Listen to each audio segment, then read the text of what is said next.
Okay, tell me honestly. Do you really like iPhone 13 and Pro's designs? Neither do I. Don't worry, we're going to be discussing it in today's episode.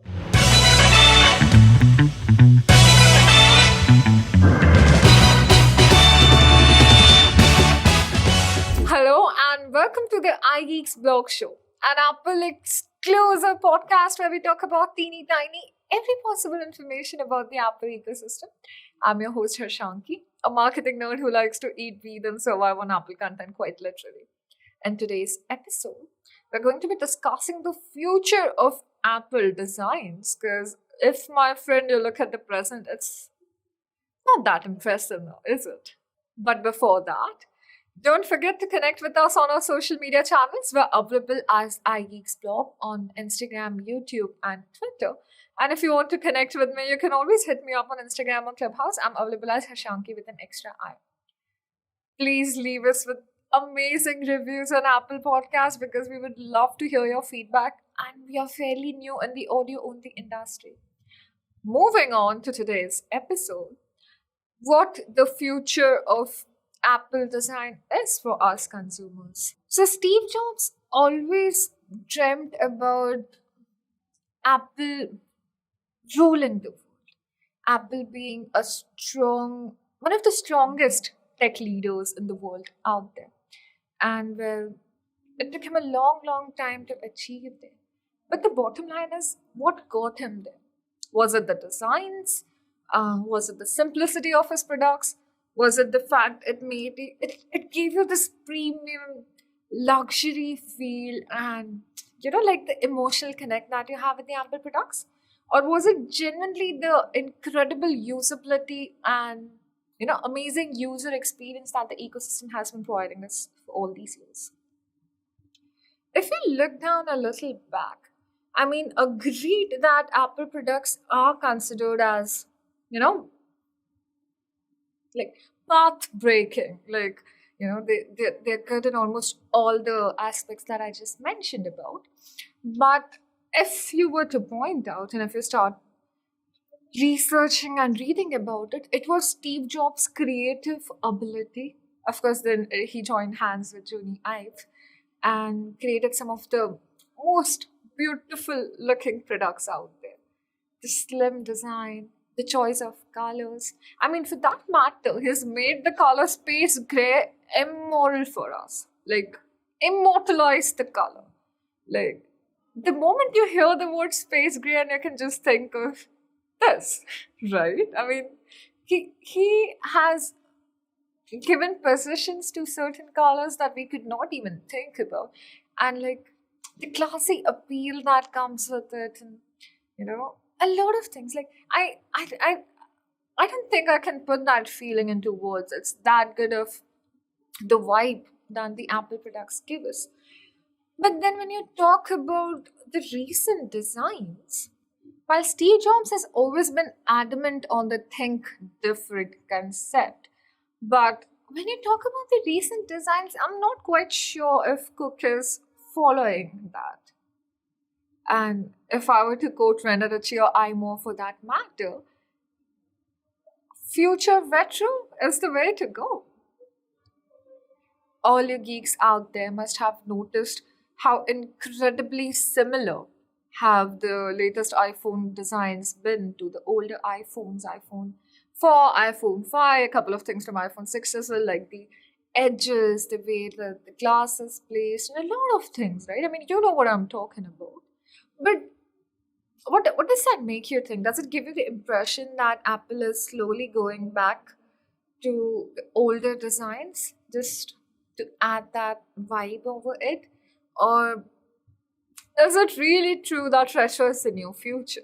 Now, when I talk about it from a non tech point of view, you notice that a lot of things are coming back from the 80s or the 90s, be it fashion, be it books, be it the way you live for that matter. I mean, vintage has been always precious, right? Retro has been always precious. So when I talk about the tech world as well, is that what Tim Cook is thinking? Like, really? And is that what is getting him back to the retro future, as the word is coined lately? Or is it just that they are so happy that the people love the designs of the older iPhones, so they're playing it kind of safe and don't want to risk the designs much? But there's also an alternate theory that since Jony Ive has left the company, they're yet to hunt for a design genius or a design expert out there who can recreate as good products as he used to. That theory may be wrong to a certain extent because despite of him leaving the company, one of his biggest client is still Apple, which means even if he's not working with Apple, he's still there for Apple. So that leaves this theory out of picture. Talking about the other two things. Is Apple playing it safe? Why do you buy Apple products? The simplicity, the minimalist approach, and things like that, right? Now, if you notice and dig a little deeper of all the Apple products, not just iPhones, okay, MacBooks, iMacs, Apple Watches, the discontinued products, all of them had one thing in common. That is, they were very, very minimalist looking products. Minimal amount of colors, the design couldn't be more simpler, and just a sleek appearance, like a very classy, minimalist appearance. Any Apple product, you name it, and they're stuck to that format, which means it is kind of working for them, right? And think about it rationally. Most of us have had their first Apple products when we were young babies, or say in a high school and things like that. We had it because of the way it looked, because of the way it made us feel good about ourselves, just to feel cool in front of our friends and say dates and things like that. That is why we had our first products, first Apple gadgets. Now, Apple, my friend, is very smart. You talk about Steve Jobs, you talk about Tim Cook, you talk about the entire marketing team that they have. They understand the emotional connect, and they do not want to take it otherwise, you know? Because if something is working out for you, if you want to break this down, though, you can you can compare it to a lot of YouTubers out there. You can compare it to a lot of content creators out there. You think about your favorite content creator, okay? Or if you're a content creator yourself, then you'd know about it. You'll find one trend, okay? One trend. I mean, how many of you watch Reels or TikTok? You know, you'll hear those songs hundreds of times. Like when you're scrolling down through TikTok or Reels, same song hundreds of times. And why is that?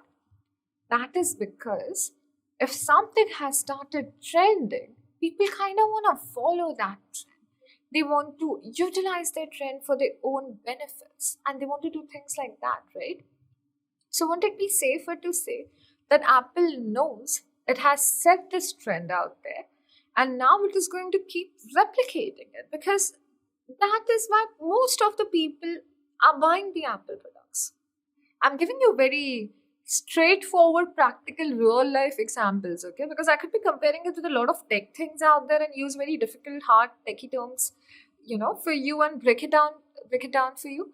But when you compare it with the things happening around ourselves, that is a little more relatable. It's easy for us to understand as well. Okay, tell me one thing. When you're stepping out, say you met someone through a dating app and you're stepping out, or you're swiping like potential partner out there. The first thing that comes to your mind is a decent appearance, right? Like a good personality and a decent appearance.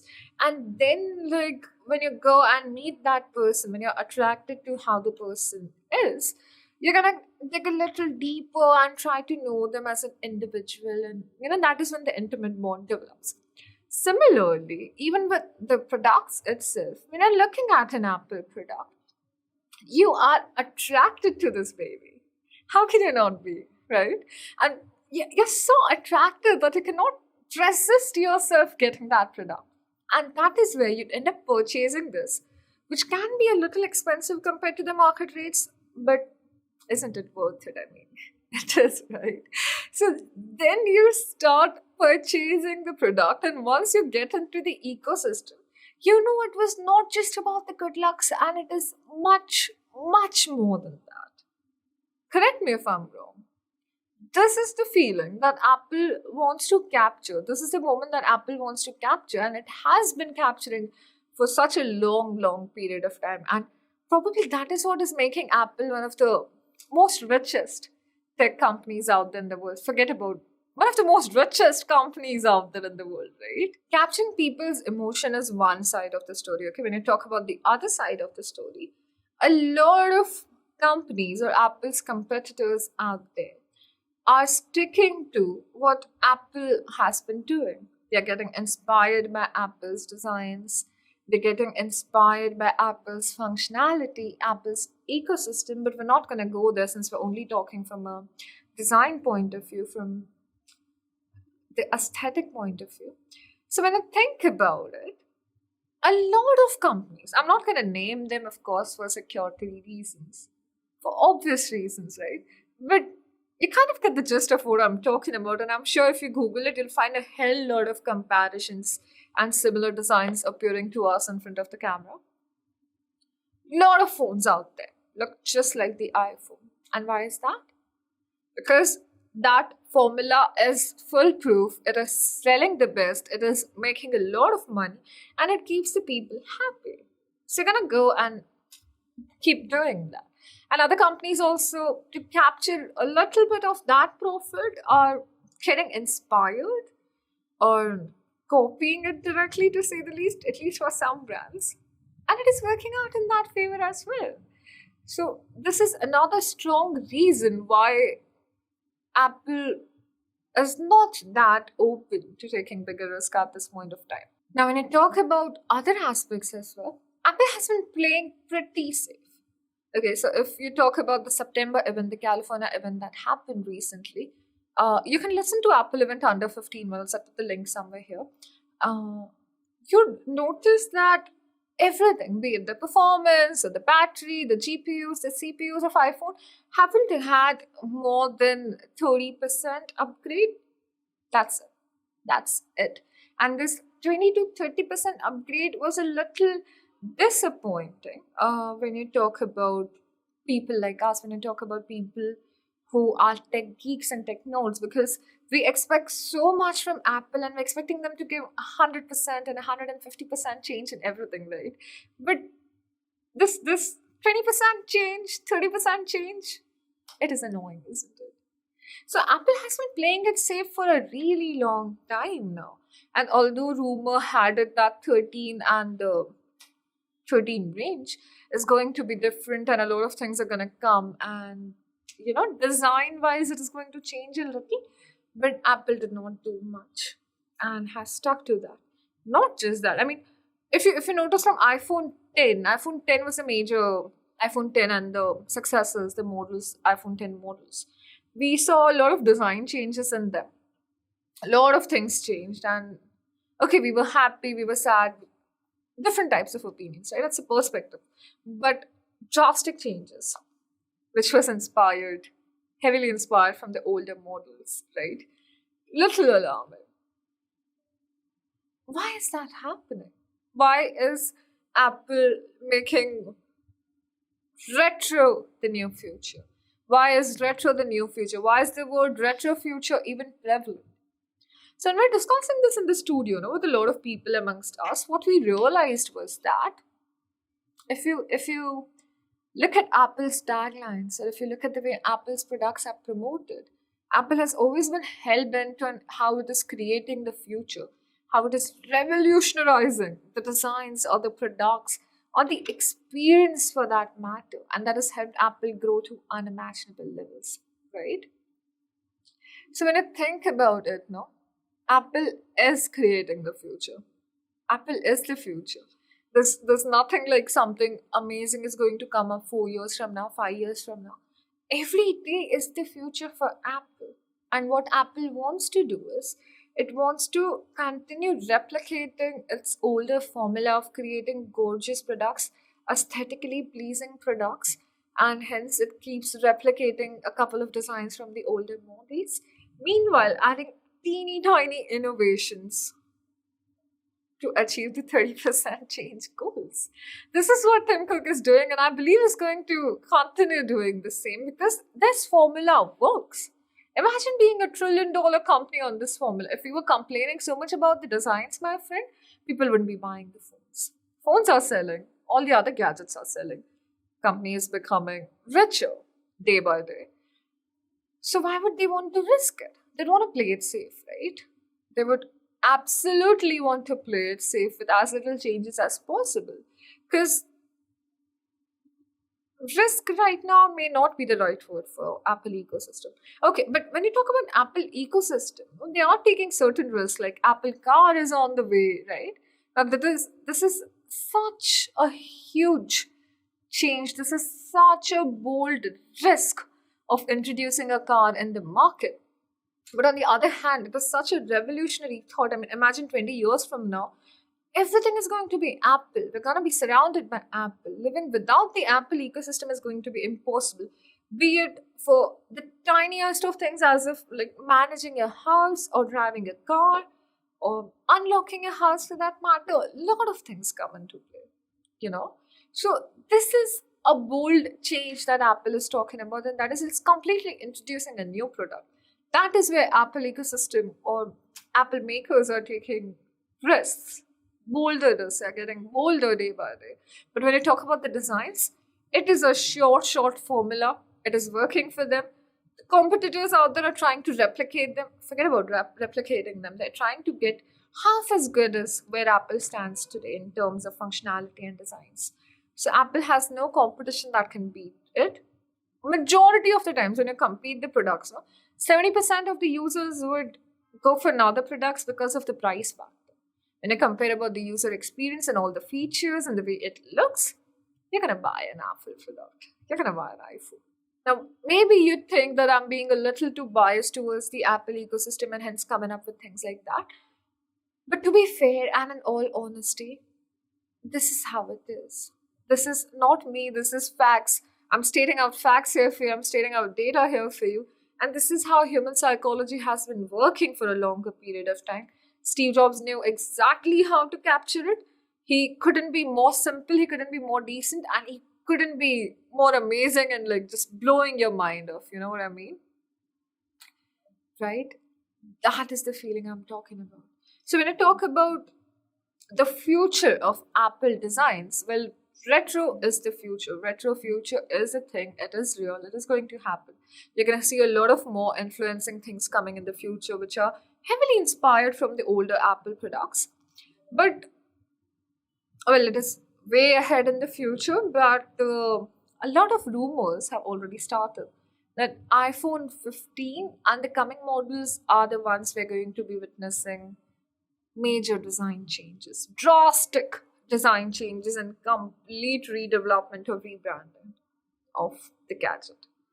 So that is something to look forward to, but that is again 2 years from now. And these are Apple rumors. Like, you know how the Apple folks are, right? After they know that Apple rumors is a new industry altogether and people are earning the livelihood by creating rumors, they've started spreading out fake rumors for the world so that people can discuss them. And by the time the product comes out in the market, everyone is shocked by seeing the originality of the products or by seeing completely different of what we were expecting. So that is what Apple is for us, my friend. Okay, so this brings me to the end of the episode where we have discussed some really interesting, exciting concepts. And when I talk about the future of the Apple ecosystem, if you are upset or depressed by the heavily inspired Apple products from the older designs, retro is the new future, my friends. What can I say? Get used to it. And someday, much later in the future, are you going to see a major redesign or a major change of its products. And you know when that will happen? That is going to happen when people like us, people like me and you are going to demand a change in the Apple products, are going to stop purchasing the Apple products and are going to be very adamant, be like babies, forcing a design, forcing the company to come up with new design changes. What are your views on the same? I would love to hear and interact with all of you. So why don't you connect with us on our social media channels? iGeeksBlog is available across Facebook, Instagram, and YouTube as iGeeksBlog. And if you want to have a chit chat with me, you can always hit me up on Instagram or Clubhouse. I'm available as Harshanki with an extra I.